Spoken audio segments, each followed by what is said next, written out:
उपासक कब समझे कि हमारी भक्ति चरम लक्ष्य में स्थित हो गई है?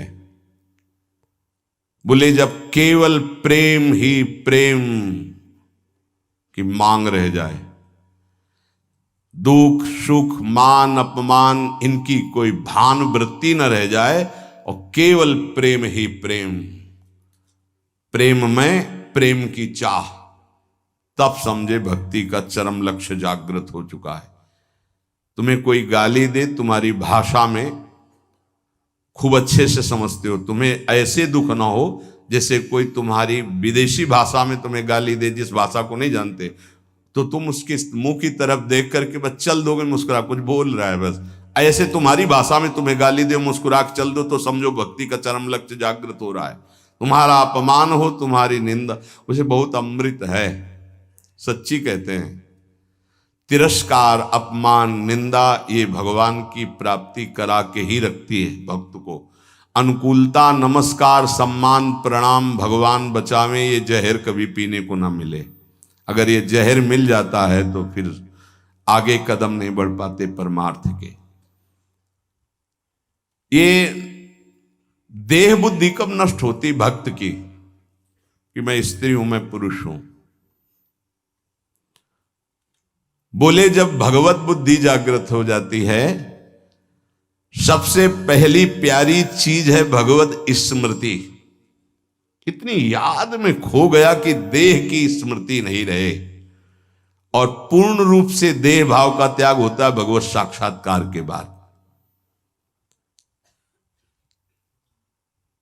महाराज जी, भगवान में प्रेम होना तो बड़ा कठिन है, वो दिखाई तो देते नहीं। मतलब दिखाई दे तो ज्यादा जल्दी प्रेम हो जाए, अब देखा तो है नहीं तो कैसे प्रेम करें? उनके नाम से, उनके नाम में बहुत सामर्थ्य है। उस नाम का निरंतर चिंतन यदि करोगे तो तुम्हारे चित्त के सारे विक्षेप नष्ट हो जाएंगे। श्री कृष्ण को कहा गया है आकर्षणकारी, लेकिन नाम में इतनी सामर्थ्य है कि श्री कृष्ण का आकर्षण कर ले। ये बात अनुभवी महापुरुष ही बोल सकते हैं। श्री कृष्ण का आकर्षण त्रिभुवन को आकर्षित किए, और नाम श्री कृष्ण का आकर्षण कर लेता है। इसलिए बिना देखे भी परम सिद्धि को वो प्राप्त होते हैं जो निरंतर नाम जप करते हैं। महाराज कहते हैं कि कृपावान ही भजन करता है। कृपा तो सब पे है, फिर सब भजन क्यों नहीं करते हैं? सब पर मोरी बराबर दया। महात्मा और भगवान की कृपा सबके ऊपर समान होती है। उत्तर, पर जो भगवान या महात्मा की आज्ञा का पालन करता है वही उस कृपा का पात्र बनकर कृपा को रोक पाता है, अन्यथा प्रवाह है, निकल गया। जो महात्मा या भगवान की आज्ञा में स्थित रहकर परिस्थिति के अनुसार ना चलकर उसमें अंतर ना आने दे, परिस्थिति के अनुसार, बोले दुखद परिस्थिति आई, भजन छूट गया, आज्ञा का पालन नहीं हो पा रहा, ऐसा नहीं। सुखद परिस्थिति आई, फूल गए, प्रभु को भूल गए उनकी आज्ञा, ऐसा परिस्थिति के अनुसार नहीं। वो भगवत प्रसाद, वो महापुरुषों का प्रसाद प्राप्त करता है जो उनकी आज्ञा में पूर्णतया स्थित रहता है। ये महात्माओं की निंदा क्यों होती है? बड़े बड़े महात्माओं की ये निंदा क्यों होती है? जब इस कोटि के महापुरुष होते हैं तो उनकी निंदा संसार में के लोग क्यों करते हैं? दो स्वरूप हैं, एक है भक्ति, दूसरी है माया। जब वो भक्ति या ज्ञान के द्वारा सिद्ध होते हैं तो जो माया के सिद्ध होते हैं उनके हृदय में अपने आप द्वेष हो जाता है। माया सिद्ध कामी क्रोधी लोभी मोही, ये देखते हैं जब संतों को तो अपने आप इनके आग पैदा हो जाती है। ये कुछ है ऐसा कि ये माया के पार्षद जो है ये आए देखने के लिए थर्मामीटर डालने के लिए, पर वो थर्मामीटर भक्तों में होता, मायावियों में तो होता नहीं। भक्ति से जान सकते हो, माया के द्वारा नहीं। तो महापुरुषों की जब प्रभाव और यश का विस्तार होता है तो जो मायावी जन होते हैं, माया के दास होते हैं, उनके हृदय में भयंकर द्रोह पैदा हो जाता है। द्वेष पैदा हो जाता है। इतनी जलन उनको होती है कि वो किसी भी तरह मिटा पाए, बस ये बात होती है, किसी भी तरह मिटा पावे। पर सीम की चाप सके को उतासु बड़ रखवार, रमापति जासु जिनके भगवान रक्षक हैं, उनको कौन नष्ट कर सकता है। तो इसलिए उपासक को ये भी तैयारी रखनी है कि अपमान, निंदा, तिरस्कार ये हमारे इस मार्ग के पुरस्कार हैं। मिलेगा, मिलता रहा है, मिला है, मिलेगा पक्का। जैसे अपने लोग हैं ना, तो बहुत अच्छे से मिलते रहे पूरे जीवन, पूरा अभ्यास रहा है इनका, उनकी कृपा रही है प्रभु की कि ऐसे ऐसे महीना 2 महीना में 1-2 टेबलेट मिलते रहे हैं कि आपका मान सम्मान यश कीर्ति से जो जहर बढ़ा है वो एक टेबलेट में नीचे उतर जाए। वो उतारते रहते हैं किसी न किसी महापुरुष को भेज करके, माया के महापुरुष, और वो ऐसा वर्ताव कराते हैं, फिर पूछते हैं अब क्या, तो होता है आपकी बड़ी कृपा, तो आगे निकल गए। हम ही थे और कोई नहीं था, हम ही थे और कोई नहीं था। ये तो हम आपसे प्रश्न कर रहे थे। साधक इस बात पे सावधान रहे कि जब उसकी निंदा हो, अपमान हो, तो समझे कि मेरे प्रभु मेरे सामने पढ़ा करके जगत गुरु अब वो प्रश्न कर रहे हैं, मुझे सहन करके आगे निकलना है। जहां सत्य मार्ग की चर्चा मिले तो सुनो, नहीं तो नाम जप करो, एकांत सेवन करो। ऐसी कोई बात मत सुनो जो नाम रूप लीला धाम से आपको विलग कर दे, नहीं तो जीवन की बड़ी भारी हानि हो जाएगी। और उपासक अपने आराध्य देव को सबके दर्शन से बचावे, ये बड़ी गूढ़ बात हम आपको कह रहे हैं। अब जब खुल करके जैसे यहां सेवा हो रही है बात अलग है, जब उनका आदेश हो जाए, नहीं तो अपने आराध्य देव के दर्शन से, जैसे कहते हैं ना सबकी श्री जी, सबकी श्री जी नहीं है तो हमारी श्री जी है। हम चाहेंगे तो आपको दर्शन करने देंगे, अन्यथा नहीं करने देंगे, इस पे तुम्हारा अधिकार नहीं है। अपनी जो श्री जी हैं इस पे केवल अपना अधिकार है। पूज्यपाद शिवड़िया बाबा जी महाराज, परमात्मा सर्वव्यापी सबकी वस्तु है पक्का, पर प्यारे लाड़िले प्रभु अपनी वस्तु हैं। जो हमारी पूजा में विराजमान, हम छूने दें ना छूने दें, पूजा करने दें ना करने दें, दर्शन करने दें ना करने दें, इसमें मेरा पूर्ण अधिकार है। ये सबकी वस्तु नहीं है, ये सिर्फ हमारे हैं। जैसे पृथ्वी पर सबका अधिकार है, लेकिन उस पृथ्वी में हमने मकान बना लिया, अब मेरा अधिकार घुसने दे ना घुसने दे, आने दे अंदर ना आने दे। पृथ्वी पर सबका अधिकार, परमात्मा पर सबका अधिकार है, लेकिन जो हमने प्रभु की सेवा विराजमान की, इस पर सिर्फ मेरा अधिकार है। हम चाहें तो तुम छू लो, हम चाहें तो तुम देख लो, नहीं पर्दा लगा देंगे। ये तुम नहीं कह सकते कि खोलो श्री जी सबकी है, नहीं, सबकी श्री जी ढूंढो जाके, ये हमारी पर्सनल श्री जी है, ये हमारे पर्सनल ठाकुर है। जैसे पृथ्वी सबकी, मकान हमारा, जितने में हमारा मकान बन गया है, इसके अंदर आने दे तो हम आने दे, ना आने दे तो ना आने दे। इसलिए उपासक जब तक भगवदाकार वृत्ति ना हो जाए, अपने आराध्य भगवदाकार वृत्ति की अपने आराध्य देव अपने से बात करने लगे, तब तक अपने आराध्य देव को प्रदर्शन ना बनावे। कोकिल साईं कभी किसी को दर्शन नहीं करने देते थे। जब कोई विशेष प्रेमी महाभागवत तब ले जाते थे, वो ये कहते थे कि हमारे लाडली लाल से कुछ कह मत देना, कुछ कहना नहीं तो हम दर्शन करा देंगे। क्या मतलब? वो मूर्ति समझ रहे हैं, देखो जरा, वो खेल रहे हैं, तुम कुछ बोल दोगे वो तुम्हारी तरफ आकर्षित हो जाएंगे, परस्पर उनके खेल में कुछ बोलोगे नहीं, बस चुपचाप दर्शन कर लो। तो वो महाभागवतों से अन्य का तो प्रवेश ही नहीं था। इसका कुछ रहस्य है। अपने ठाकुर जी को प्रदर्शन न बनाए, अपनी सेवा को प्रदर्शन न बनाए, अपने भजन को प्रदर्शन न बनाए। उपासक यदि व्यवहार में उतार देगा अपनी उपासना को, तो वो फिर सिद्ध नहीं हो पाएगा। जब तक अपने आराध्य देव से बात ना होने पावे, तब तक आराध्य देव गुप्त ही रहने चाहिए। और जब आराध्य देव से बात होने लगे, फिर उनकी इच्छा है कि चलो हम मंगल, तो बात अलग।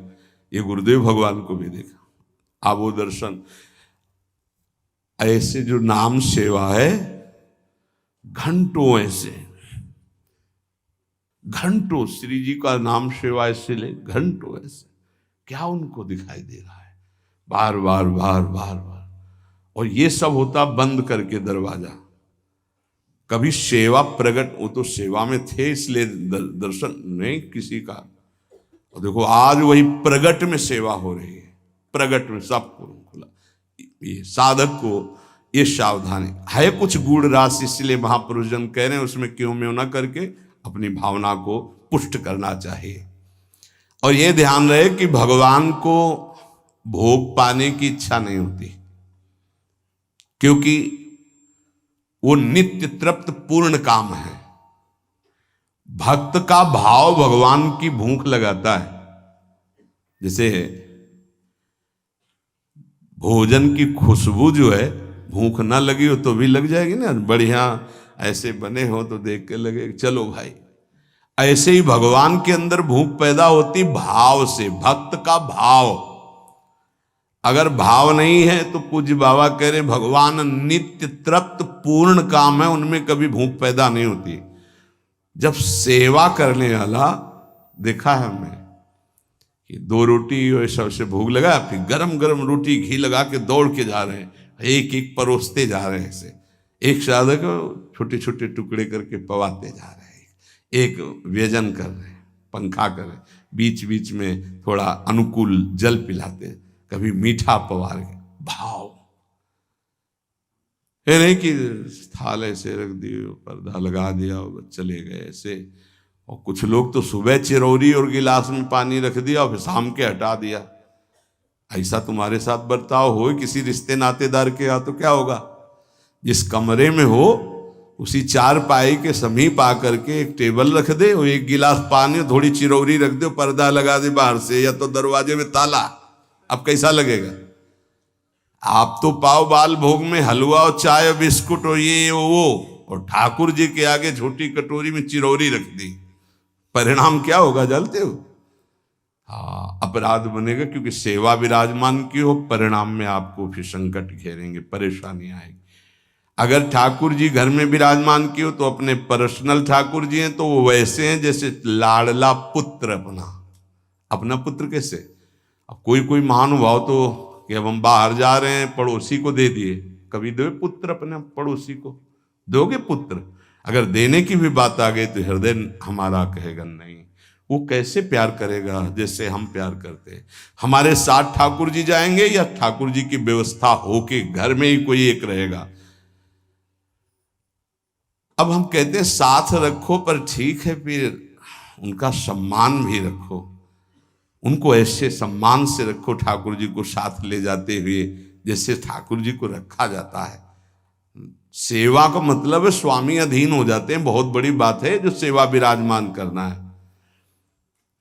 देखा जाता है ठाकुर जी बहुत ऐसे हो गए, ऐसे तो सेवा बताती है कि तुम ठाकुर जी को प्यार नहीं करते, तुम तो ऊपर से बहुत चिकने सब लगाए। ठाकुर जी कैसे, उनका कैसा चेहरा होगा? इसका मतलब सेवा बताती है कि तुम कैसी सेवा कर।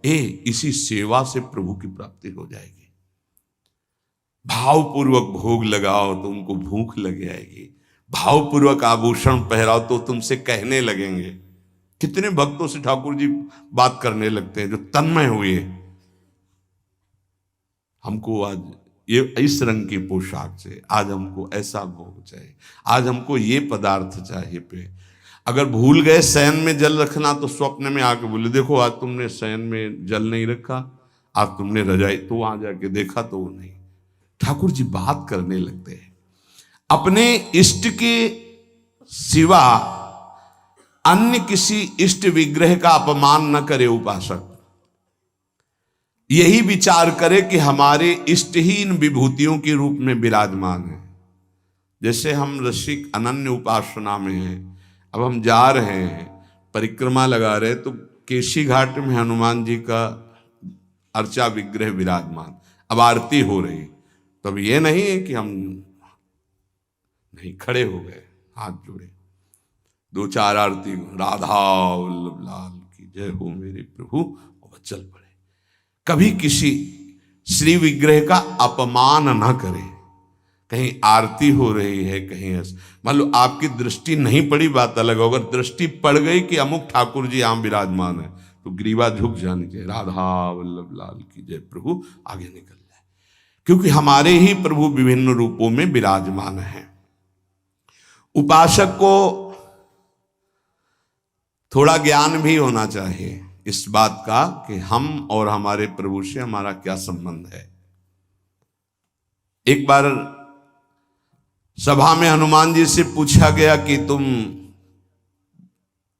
प्रभु से क्या संबंध रखते हो, तुम ज्ञानी हो या भक्त हो, क्या कहोगे अपने आप को? दो प्रश्न। प्रभु से क्या संबंध रखते हो, तुम ज्ञानी हो या भक्त हो? हनुमान जी ने विचार किया कि मैं प्रभु का सेवक हूं, तो सेवक का ज्ञानी कैसे हो सकता है? ज्ञान समुद्र प्रभु का। यदि मैं अपने को अज्ञानी कहता हूं तो मेरे प्रभु पर दोष आता है कि ज्ञान समुद्र प्रभु का सेवक अज्ञानी कैसे हो सकता है। हनुमान जी बोले, शरीर दृष्टि से मैं भगवान का भक्त हूं, सेवक हूं, और ये हमारे स्वामी हैं। जीव दृष्टि से मैं अंश हूं, ये हमारे अंशी हैं, और तत्व दृष्टि से जो ये हैं वो यहां है। इतना ज्ञान गुरुदेव भगवान आरती ऐसे कर रहे थे, पूछा प्रभु इधर आरती, वो तो समझे में आ रहा था, पर श्रीमुख से सुनना तो उनका जो सिंहासन में विराजमान है वो यहां भी विराजमान, ऐसे जानना कठिन है भाव का विषय। भक्त को साधनावस्था में भले परिचय नहीं मिले, लेकिन सिद्धावस्था में परिचय मिल जाता है कि जो मंदिर में विराजमान वही यहां विराजमान है, अब कोई भेद नहीं रह गया। उपासक को चलते फिरते, उठते बैठते, खाते पीते, हर समय जब अपने इष्ट की स्मृति में रहेगा तब इष्टाकार वृत्ति होती है। और इष्टाकार वृत्ति जीव ही हुई तो भूत भविष्य वर्तमान तीनों काल का ज्ञान हो जाता है उसे। क्या हुआ है, क्या हो रहा है, क्या होगा, इष्टाकार वृत्ति होती है। किसका? जगत का नहीं। जगत का चिंतन तो कब छूट गया, अपने इष्ट का। पूर्व में क्या लीलाएं हुई, वर्तमान में क्या हो रही, आगे क्या होने वाली है, ये ज्ञान प्राप्त हो जाता है। जहां कृष्णाकार भगवदाकार इष्टाकार वृत्ति हुई, फिर उसके लिए कुछ दुर्लभ नहीं रहता। सब ज्ञान, सब रहस्य, सब प्रेम, साक्षात्कार, सब कुछ, लीला दर्शन, सब खास बात है इष्टाकार वृत्ति। वो कैसे होती? बोले उठते बैठते, चलते फिरते, खाते पीते, हर समय इष्ट की स्मृति, इष्ट का ध्यान। आज के सत्संग का सार, कुछ समझ में आवे चाहे ना आवे, जो मंत्र मिला है, नाम मिला है, हर समय जपो, ये सब कुछ प्रकाशित कर देगा। और खास बात, हम कैसे हैं हमें ये भूलना होगा। हमारी प्रिया जो कैसी, हमें ये याद रखना होगा। अगर हम अपनी याद रखें तो बर्बाद हो जाएंगे, पक्की बात है। आज तक की तुम्हें बात बता रहे हैं भाई, अपने घर में जैसे बात की जाती है। अगर इस मार्ग में चलना है तो यहां क्या हो रहा है, यहां क्या होना चाहिए और यहां क्या होगा, ये तीनों जिम्मेवारी हमने अपने प्रभु को दे रखी है। और हम चैन से सोते हैं। जो हो रहा है वो आप कराओ, जो होना हो वो भी करवा लेना। जैसे भी हैं हम आपके हैं, आपके सिवा अब हमारा कोई है नहीं, आपको अब हम छोड़ने वाले नहीं। पक्की ये हृदय में बैठा लो। इसलिए बार बार कह रहा हूं कि बहुत तूफान चलते हैं माया के। कभी दक्षिण वायु, कहीं उत्तर की, कभी पछियाव, कभी पूर्वैया। साधक इधर टटिया लगावे तो उधर उड़ा जा रहा है, उधर लगावे तो उधर उड़ा जा रहा है। बहुत गंभीरता से विचार पूर्वक ये सब निर्णय की बात हम आपको कह रहे हैं। हमको अपनी चिंतन की वृत्ति छोड़नी होगी, तभी आगे बढ़ पाओगे। नहीं, आपको बीच बीच में लगेगा कि परिवर्तन तो हुआ नहीं, ऐसी माया है। ये हम खूब एकांत में विचार करके बोल रहे हैं। इसलिए सबसे प्रार्थना है कि अपने को भूलना होगा इस मार्ग में। अपने भक्ति मार्ग की बात कर रहा हूं। हमारे आराध्य देव का स्वभाव कैसा है, उनका प्रभाव कैसा है, वो कितने करुणा में, ये याद रखना है। और अपने में क्या है ये भूलना पड़ेगा, नहीं तो बार बार आप विक्षेप को प्राप्त होंगे। यहाँ माया आपको ऐसे विचार देगी, ऐसे आपको दर्शन कराएगी जिससे आराध्य देव का सानिध्य छूट जाए, उनका भरोसा छूट जाए। अब हम जैसे हैं, अगर शरणागति के सत्संग को याद करो आप, तो उसमें यह कहा गया था उपासक जब अपनी चिंता करता है तो शरणागति पे कलंक लगाता है। ठीक है, अब हम क्या कर सकते हैं, हम तो आपकी शरण में हैं। हम जैसे भी हैं, मलिन विचार, अच्छे विचार, आपने हमको वर्ण किया है ना, हम तो आपको वर्ण बाद में किया, पहले आपने हमें वर्ण किया है। वकालत में हम लोग जीत जाएंगे। हमने आपको वर्ण नहीं किया है, हम तो जानते भी नहीं थे आपको। आपने चयन किया पूरे संसार से, अलग अलग बुलाया, कोई हरियाणा से आया, कोई पंजाब से आया, कोई उत्तर प्रदेश से, कोई तो पकड़ के मंगाया ला अपने अपने भाव द्वारा घसीटा। जब उन्होंने चयन कर लिया है तो क्या देख के चयन किया है? हमें कोई विशेषता थोड़ी देखी है, हमें अधमता देख के चयन किया। ये बेचारा साधन करके भगवत प्राप्ति नहीं कर पाएगा।